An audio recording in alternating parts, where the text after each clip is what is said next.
Hey, my name is Sally and I'm conducting this project with the help of my friends. Hey, hello, my name is Carolina Putri. Hello, my name is Taima Abul. Hello, Assalamu alaikum. My name is Yasmin Khan. Hi, my name is Rebecca. Hey, my name is CJ. Hi, my name is Huda. Hey y'all, my name is Tia Outlaw. Answering questions given to me by Sally.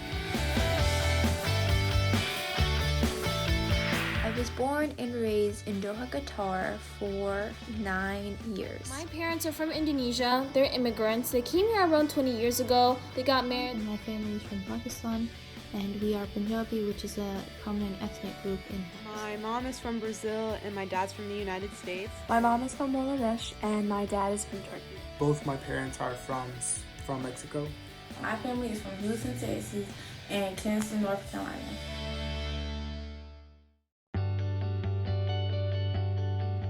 My first language, which is Arabic. You speak at home. I fluently speak English. I don't speak my parents' language because they didn't teach that language to me when I was young.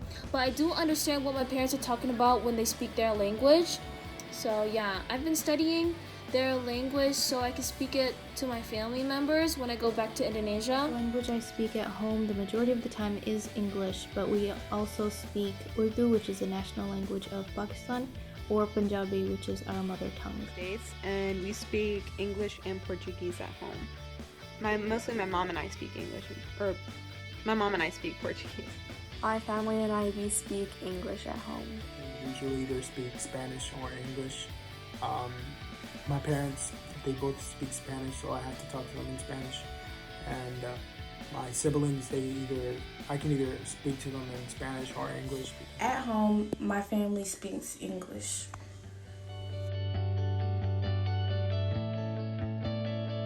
Well, when it comes to a fellow Muslim, I say Assalamu alaikum, or the whole saying as Assalamu alaikum wa rahmatullahi wa barakatuh.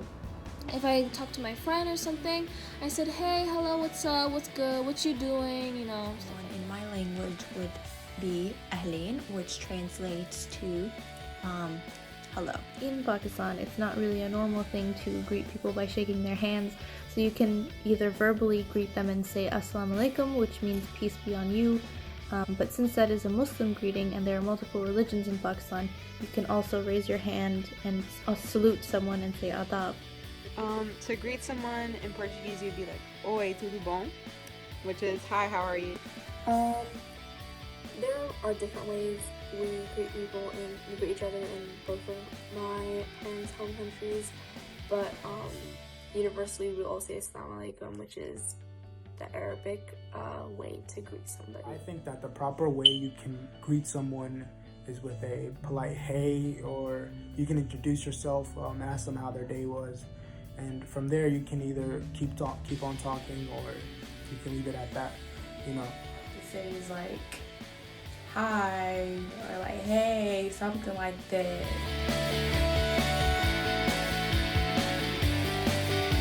It's Islam because in Indonesia, 98% of the population follow the religion Islam. So our culture is usually based off our religion. Country, so the national religion is Islam, but there's a big community of Christian Pakistanis, and there's also a lot of Sikh Pakistanis as well, and one of the holiest sites for the Sikh religion is actually in Lahore. The dominant religion is Catholicism. I'm pretty sure it's like Roman Catholicism or something like that. Yeah, but I'm not Catholic. Islam is the dominant religion in both Bangladesh and Turkey. This is Islam. I am a Sunni Muslim, and I have been educated about the other religions like Christianity and Judaism because it was a mandatory class to learn about the other religions in my private school. The dominant religion in my culture is Catholic. My religion, I am half Muslim and I'm Moorish American.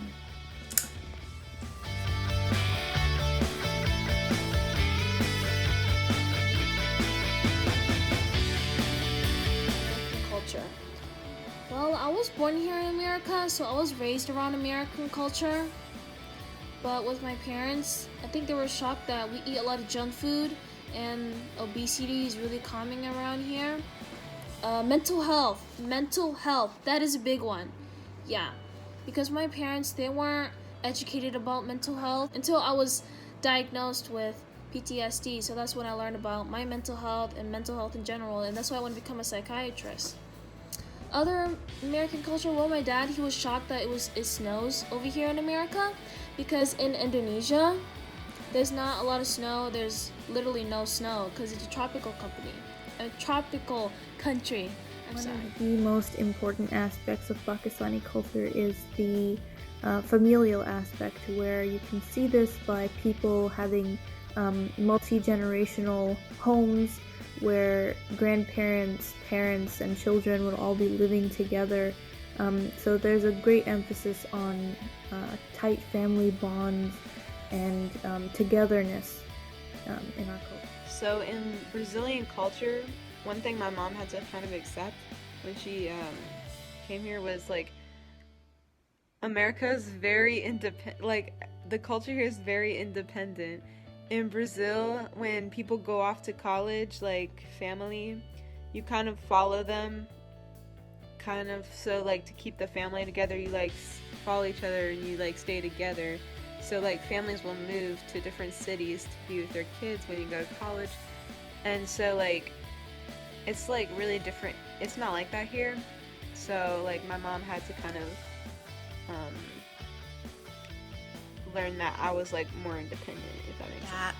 North Carolina has a tremendous amount of trees, especially if you drive to like Highway 540 or Highway 55. There's lots of trees, and because I lived in Doha, Qatar, there were only palm trees and the temperatures were very hot, so I had to get used to the unpredictable weather that North Carolina has. And I would say like the food. There are some foods that we can't eat.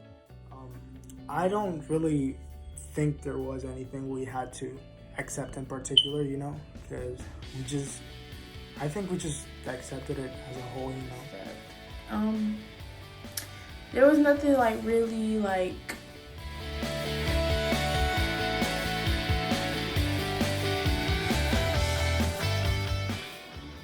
that we, as kids, are depressed and we're stressed and we're disrespectful and we're lazy. So yeah. To adapt to a public school system. Both of my parents came to the U.S. to seek higher education, and so they came when they were in college. So they didn't really find anything too shocking. And my sister and I were born here, so my family has not really experienced any culture shock. My mom has lived here for I think like 20 years, so I don't think she's really shocked anymore. So there's nothing that I would know that shocked her, because she's been here for longer than I've been alive. So yeah. I don't think I have, but my parents may have when they first moved here. a culture shock. Like my parents, I think like when people they be like, "Oh my gosh, you don't eat pork," like what? Or like my parents, they participate in Ramadan. Well, I don't participate in it because I run track and stuff. And like, yeah, oh my gosh, this is so hard. No, we haven't.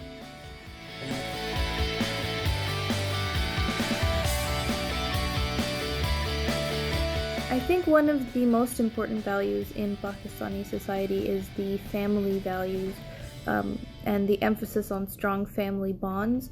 And you can see this because it's very common in our culture for there to be just big houses where there are multiple families and multiple generations living together under one roof and just collaborating to raise kids and live just a very whole life. The most important value that I practice in my Middle Eastern culture is respecting each other in terms of family, elderlies, and authority figure. I know for a fact there's this ritual that I carry in my family, especially with my grandma and my grandpa. I have to kiss their hand, and this is just to show that I respect them as individuals and that I see them as a role model.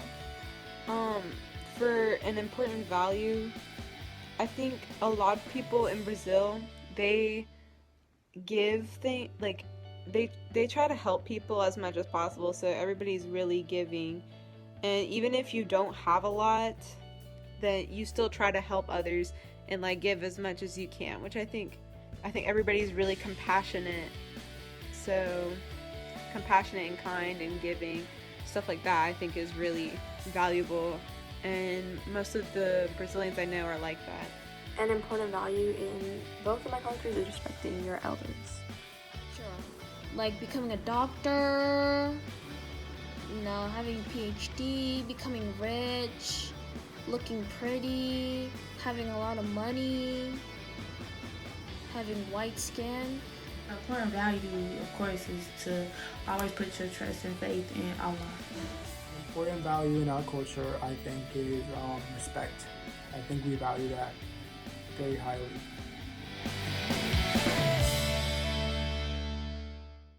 In your culture, well, clothing brand like American brands like Gucci, Louis Vuitton, stuff like that.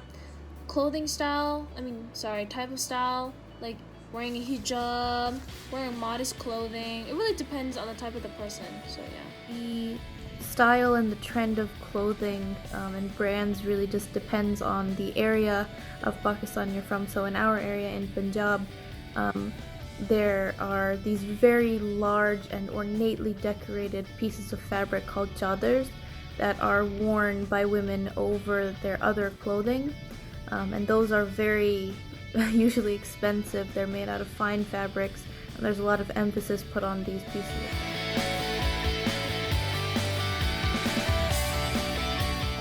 There's a lot of clothing styles that we wear.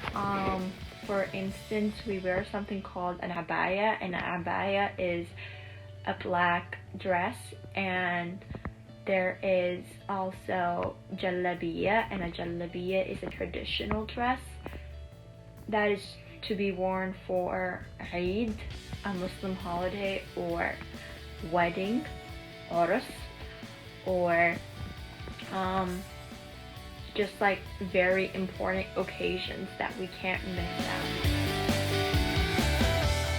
I know Brazilians love shopping, like they love it so much. They spend so much time and money on like shopping and clothes, and I'm not like familiar with like the brands. I know Zara is really popular there, but a lot of the time like Zara is really popular, and then they have like their own like trends there and stuff. I don't like follow their trend, like the fashion trends, but like light and loose clothing kind of, so like dresses, sandals.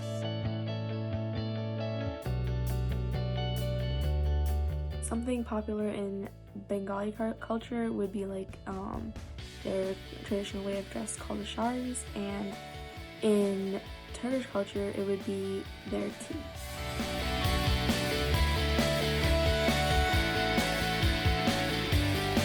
Our culture, I think that tacos are very popular in our culture. We're not really into like the clothing and stuff, like not like that type of stuff, but the newspaper's really popular.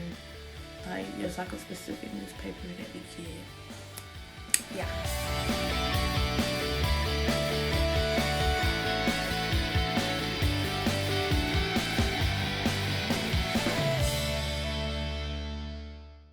Traditionally in Pakistan, beauty is not something that is just the outward appearance of a person. You find that there's a lot of classical poetry about the behaviors of a person, the mannerisms that they exude, the way that they carry themselves, and that has a lot to do with how beautiful you're perceived to be, is also in your tamiz, in the way that you act with other people. in modern times it has shifted a little bit so that physical beauty, things like having big eyes or having a clear complexion, those are more emphasized now. But traditionally, it's more about the person as a whole rather than just their appearance. I think the like Brazilian like beauty standard is kind of similar to the rest of the world, especially like the United States, like having like being really thin and having like absolute like perfection. There's so much, like Brazil's one of the top countries for like plastic surgery, and everything has to be like perfect, like your body, like hourglass figure, like big butt, big boobs, stuff like that, and having like a perfect like facial structure, stuff like that is like seen as the beauty standard, and so people like do plastic surgery and stuff. Beauty. Well, beauty in Indonesia is having red lips, very like V-line jawline, V-line neck, V-line jaw, whatever it's called. And having really white skin, like they will inject a lot of vitamin C into their body till their skin turns white until they look like a ghost.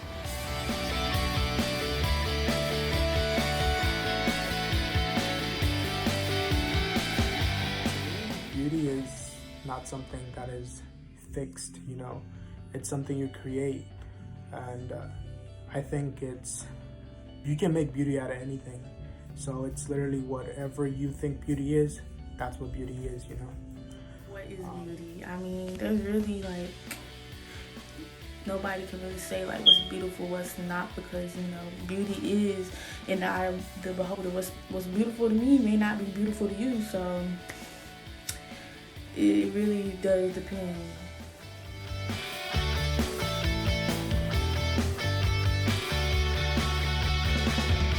A lot of subcultures and ethnicities that reside within Pakistan, and that has very much to do with the history and the formation of the country itself, where Pakistan used to be part of the Mughal Empire, which in itself as an empire encompassed several cultures, several ethnicities, as well as the fact that Pakistan conquered parts of Afghanistan, which means that there are those ethnicities there. There are quite a lot of ethnicities, as we mentioned, but the main ones have provinces for themselves. There is the province of Sindh, the province of Balochistan, the province of Punjab, and the Peshawar, kind of more Afghani area in Khyber. And so all of those cultures together make up Pakistan. Within your culture, I don't know anything about Indonesian culture. I know about American culture, and our culture is not that great. So yeah, there's a lot of racism against Muslims, black people. It's just not that great. Culture. Yes, there is. One of them can be cholos, punks, or emo girls. And I don't think there's really subcultures within my cultures, except like the fact that I'm mixed between two of them. I'm not sure like what you mean by subculture. I know like there's like a lot of native tribes like near the Amazon, in the Amazon. But yeah, I'm not sure like what you mean by that question, so I'm just gonna skip it. I'm not sure by the answer about are there any subcultures in your culture. Most probably there is, but I'm not really sure about it. No, there's no subculture.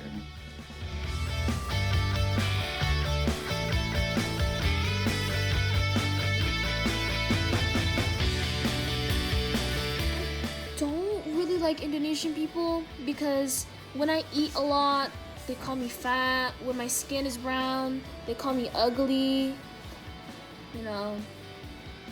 I just don't like those type of people. They're just not very open-minded about mental health, beauty, and stuff like that. I don't know what else to say. But like I said, my family is from Houston, Texas, and Kingston, so I wouldn't really say like going back home, but like we do practice like, well, my family does practice like a lot of like Muslim cultures and stuff, because that's what they believe in. So Then personally back to Pakistan, since I was a small child, so I don't really remember what it's like, but there are several places in the United States where there's a large population of Pakistanis.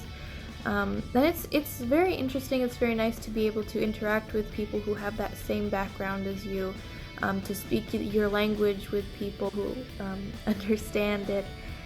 It's a little difficult because there aren't a lot of Punjabis in this area, and so I don't really get to speak or interact with people who have that in common with me. But I never feel alone as a Pakistani. There's always somebody there. I love going back home, but sometimes I'm sort of out of place because I'm part of two cultures. So if I'm in like Turkey, I'm a little bit out of place, and if I'm in Bangladesh, I'm a little bit out of place, but I still love going to them. I haven't really, well, I have been to Mexico, but it was only when I was smaller, and I wouldn't know how to feel.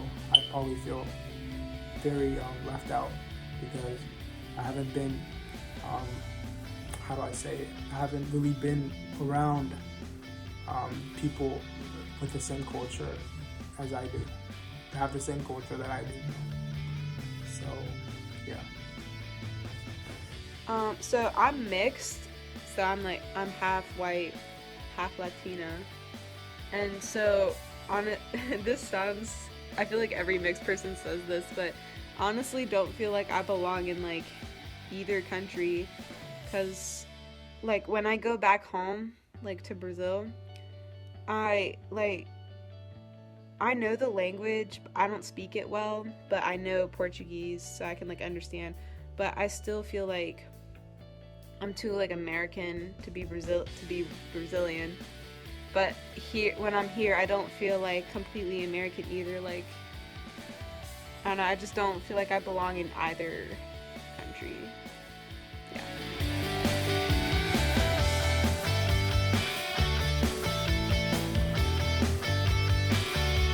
American society does tend to differ depending on where you are, so your experience in a big city is not going to be the same as your experience in a small town.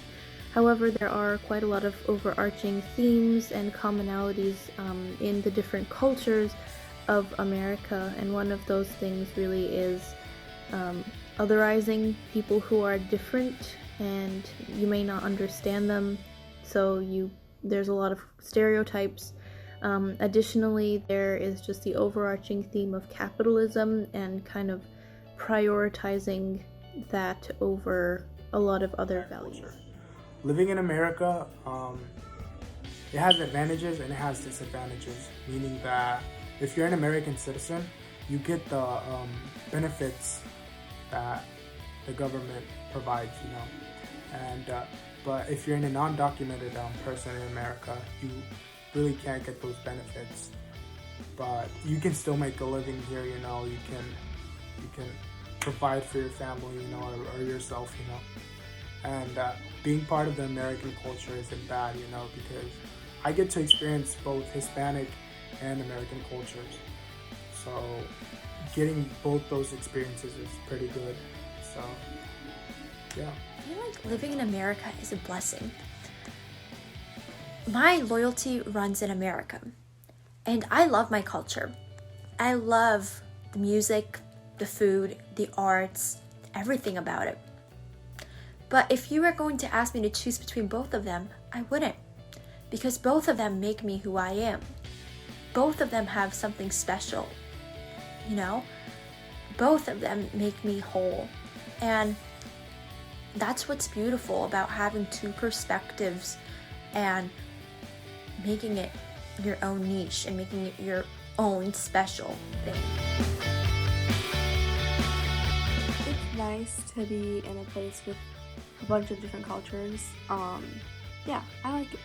Like my parents, I think like when people they be like, oh my gosh, you don't eat pork. Like, living in America and being part of like two different cultures, for me, I feel like it's kind of hard to connect with my Brazilian heritage because I don't live there. I try to learn the language. I try to listen to like music and stuff, but it's different than actually living there and like experiencing it. But I do love my heritage. But yeah, it's hard to like learn and be a part of the culture when you're not there.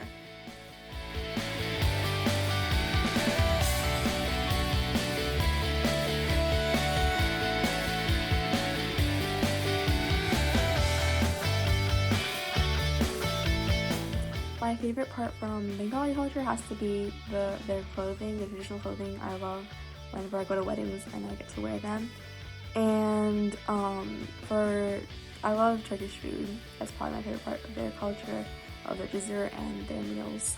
As a Punjabi Pakistani, one thing that I love about my culture is how generous people are. If you're a guest in a Pakistani household, they will pile your plate high with the most delicious foods. They'll clothe you. They'll give you the best that they can offer. And I'm just so proud to be part of that culture of such generosity and such love. Brazil has the best food. The food there is so delicious. Oh my gosh, I love it so much. And also, I'm from Salvador. My mom is technically, like, she grew up in Salvador, and the food, but like the beaches near Salvador, so not like in the city, because Salvador is like a port kind of, and they have like islands like an hour away. The beaches there are so beautiful. I love them. About my culture is the food. Like, there's nothing that can top our food. Like, I apologize. The video is kind of long, and I think it's perfectly fine because I was able to learn so many new things. And I think that since we live in a melting point or melting pot, it's important that we take the time to get to know one another and to learn about each other's culture. And so I'm honestly just not sorry. So in conclusion of this video, I think that sometimes culture and religion kind of intertwine, like Caroline said in the video earlier. Religion certainly does set foots for culture, and culture is actually, I think that culture is actually like, it's a religion but like put into daily life thing, and it's like intertwined, like it's two things that come together. And when I asked Tia to be part of the project, I really didn't know what, like I knew that there was something, she was part of something, but I didn't know what she was on. So when I asked her to be part of it, I learned that she's Moorish American and like Muslim too, and I didn't know what it was, and I had to search it up. I didn't really have like the confidence to ask her what it is, because sometimes that's like, how can you not know what I am or something like that, and I just didn't want to be rude, so I had to search it up. And it's pretty cool. Like I am a Muslim too, but I didn't know that Moorish Americans exist, and it's like part of the Islamic. I am really thankful for my friends who participated in this video, and I wouldn't have done this project without them, and I learned more about their culture and who they actually are, and it just gave me the opportunity to like connect with them in a different level. And I actually responded to when they originally sent the video, and I just think that it's really cool, you know, how we live all together but we don't really know much about one another, and the fact that they seem to be like part of the culture but feel like they don't belong in either is kind of sad, because like I feel like it's so, like, since we live in like two worlds, it's hard to find your roots. And with being like living in America and then like having a culture that is from a different country, is like really hard to like be part of and like participate, and I really appreciated them sharing that.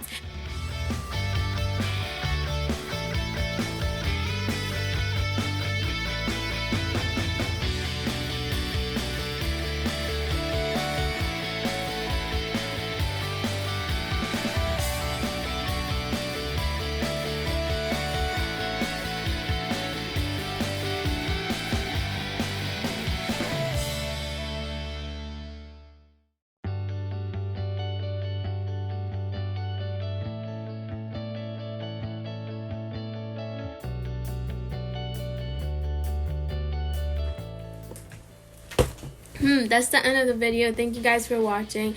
And I find it really interesting that everybody think their food is actually really great. So the question is, whose food is actually better? And I guess we'll have to taste each one of them out and see. So which one do you think is great, huh?